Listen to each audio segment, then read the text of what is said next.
Congratulations everybody, welcome back to another episode, and today is going to be another pickups video. Starting to slow down a bit now, the old pickups coming up to Christmas.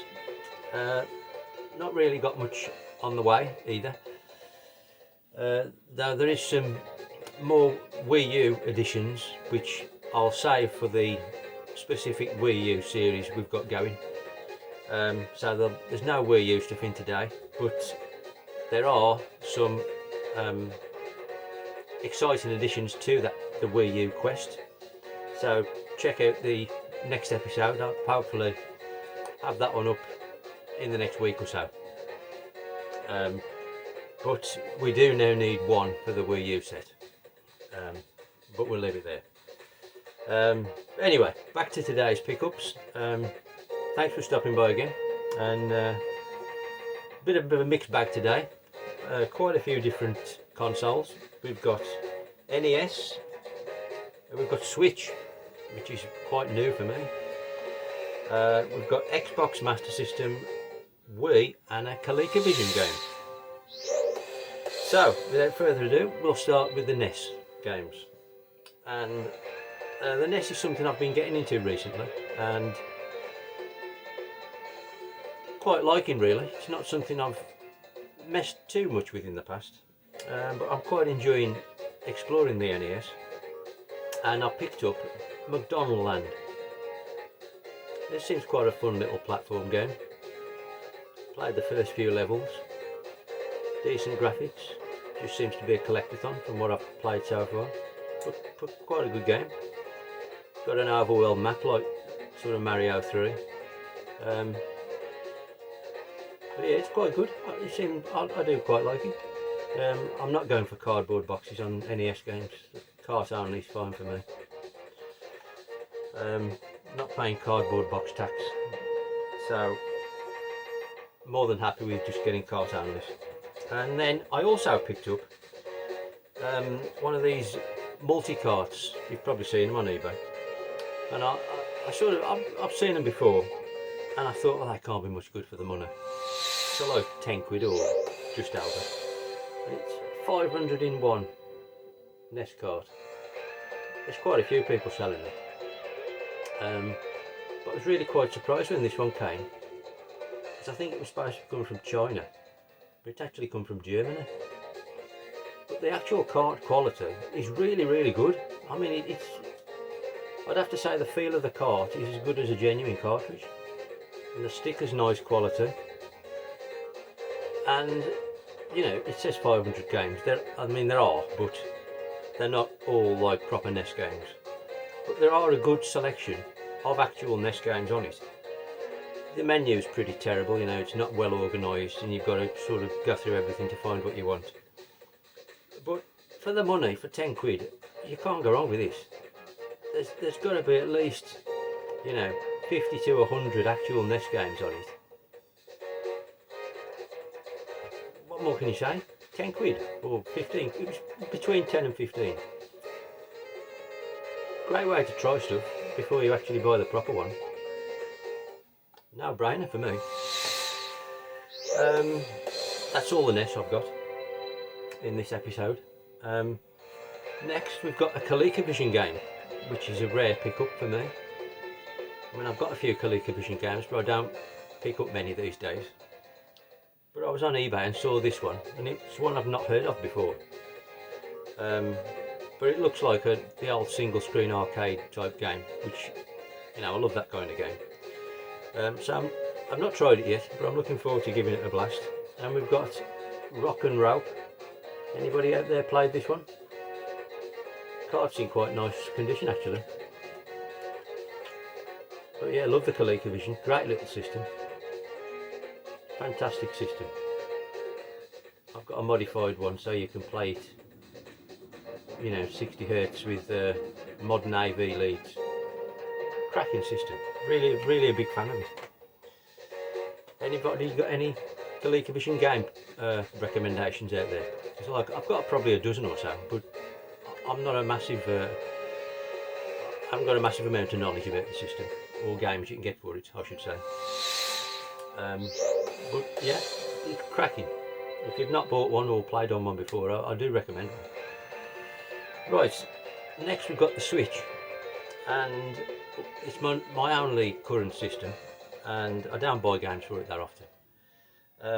But this one, I'd seen multiple reviews and people talking about it, and I'm a big fan of Breath of the Wild, so I thought it's going to be shit, but it's quite cheap now, you know, £10 or £15. So I thought I've got to try it, and that was Immortals Phoenix Rising, and it really quite surprised me. I've played a couple of hours of it now, and it is a blatant rip-off of Breath of the Wild, but it's a really enjoyable, fun game. So for the money, I don't think you can go wrong with this. If you like Breath of the Wild, I'd say definitely pick this up, because I say it's so similar to it. It's a blatant rip-off with a slightly different Greek theme, but cracking game. You've still got the same kind of shrines to go through like you have on Breath of the Wild. But I'm so impressed with this. I'm so glad I picked it up. That's Immortals Phoenix Rising. Anybody out there played that one? Then next, this was a game I saw on somebody else's channel after he recommended it, and I think it was the Happy Console Gamer. Not one I'd heard of, but after he recommended it, I went on Amazon and looked, and it is quite cheap, around the 20 quid mark I think, and it's the Ninja Saviors. Now this is like a modern sort of update or sequel, if you like, to Ninja Gaiden, and I only played a bit of it, but it seems like a fantastic game. A little bit of glare on that. That's better. Can you see that? Hand shaking a bit. But yeah, it's an absolutely cracking game.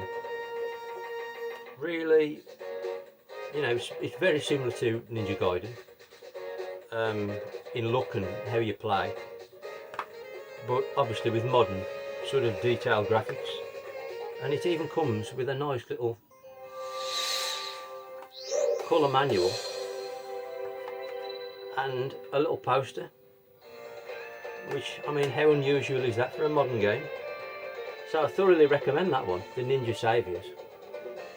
I'd definitely jump on that, because I mean, you could imagine that might be valuable in the future, you know, being Ninja Gaiden or Ninja Warriors, whatever, you know.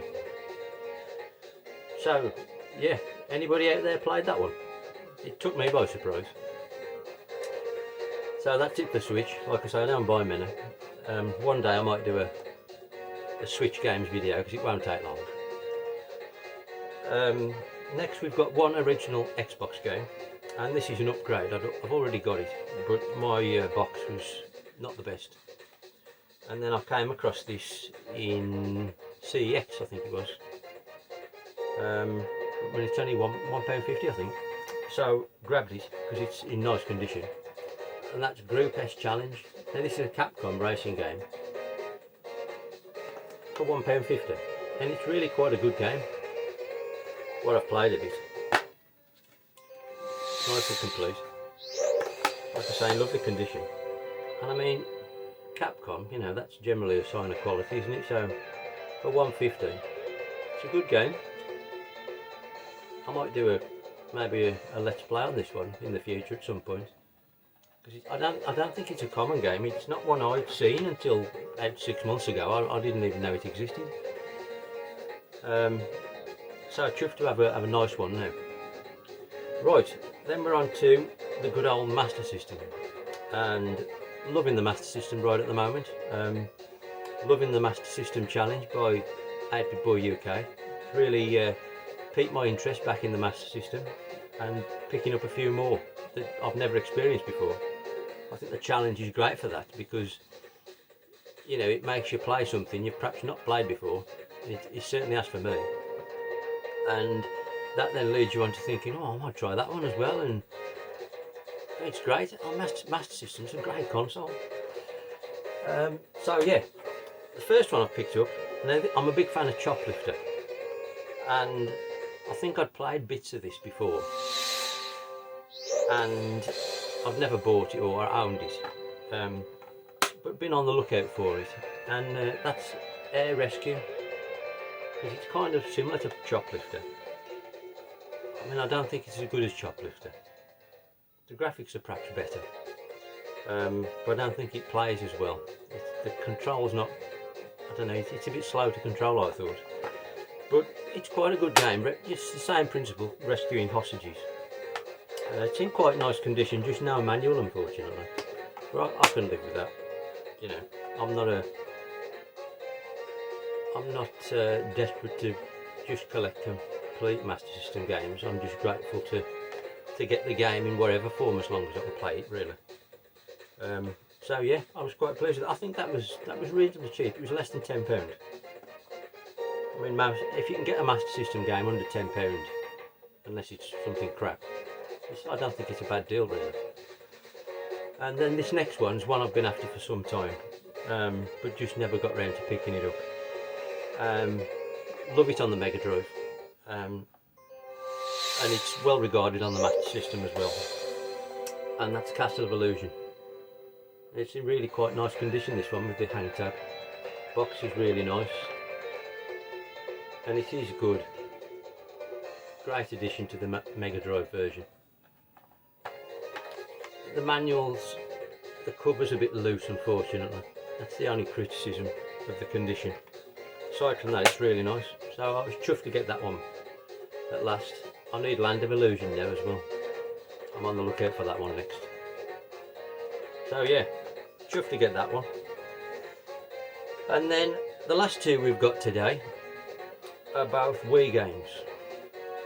Now again, this first one is another upgrade, because I'd already got it, but it didn't have the manual, and all my Wii games are complete, so this one was bugging me, as you know, missing the manual. I wanted to pick up a complete one. I tell a lie, I've got three which haven't got a manual. This is one of them. So I've got two now to track a manual for. And now this, I don't know if you've heard of it, it's called Ivy the Kiwi. And this game is fantastic. It's made by the guy who made Sonic, Yuji Naka, isn't it? Have I got the right name there? I think I have. From the creator of Sonic, you can see on the cover there. And this is unique to the Wii.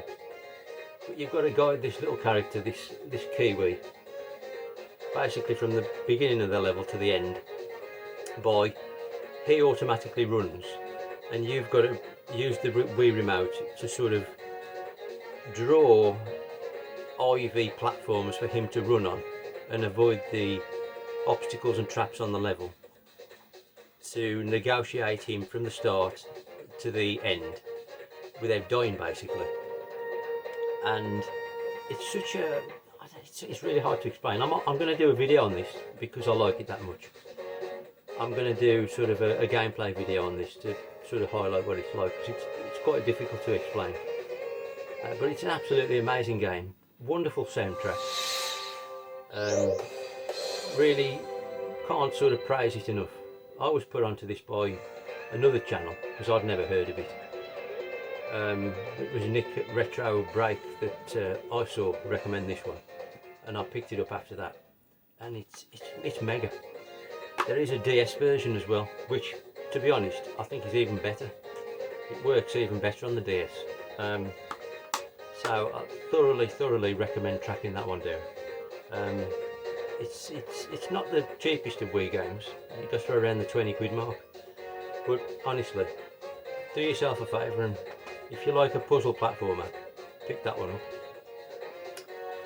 Then the last one today is a game I've wanted for quite some time, again on the Wii, and unfortunately this game is really quite expensive on any system, frankly. Tends to go for around 100 quid on the Wii, and it's on the PlayStation 1, again it's well north of 100 quid on that, and I think there's a handheld one, I'm not sure on the price of that one. But I'm talking about Klonoa anyway. There's a PS2 version as well, which again is very dear. It tends to be just a dear game on anything. because I don't think there tends to be that many around.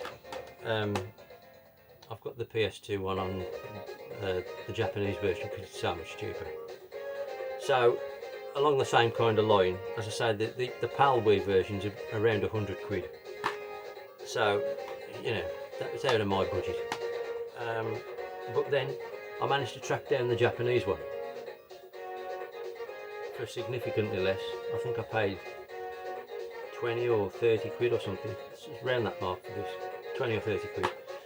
And it is complete, in really nice condition. Not tried it yet. Obviously you can't play it on a standard Wii, but I have got, you know, I can play this on my on a console I've got. But if you can play imported Wii games, you know, this might be a good option rather than the, you know, the 100 quid PAL price.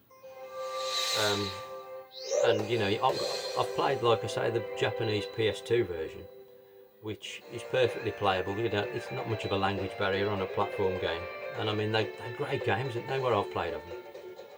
So I was really chuffed to get this Wii one, because I think this is a remake of the PS1 game. So I'm looking forward to trying this. I've got to set the console up first. So yeah, you know, this is one of the Wii games I was after. There's probably only half a dozen or so Wii games I'm really looking for. They're all dear ones. So this is a good option for me. But has anybody out there played it on the Wii? Let me know if you think it's good. It's too late now, I've bought it, but it'd be nice to know if if there's anybody out there who thinks it's good. But yeah, that'll do for today. I think that's the last pickup I've got at the moment. There's a couple of things I'm waiting for, but it's mainly Wii U stuff. Now it's pretty much all I'm getting at the moment, coming up to Christmas, and that's just if something, you know, amazing pops up unexpectedly. But yeah, hope you enjoyed that. Let me know if you have any thoughts on any of the games I've mentioned. Drop us a like and a comment about any of them if any of them sort of spring your interest. But thanks for watching. Hope you're all well, and remember to choose retro. And I hope to see you soon, guys.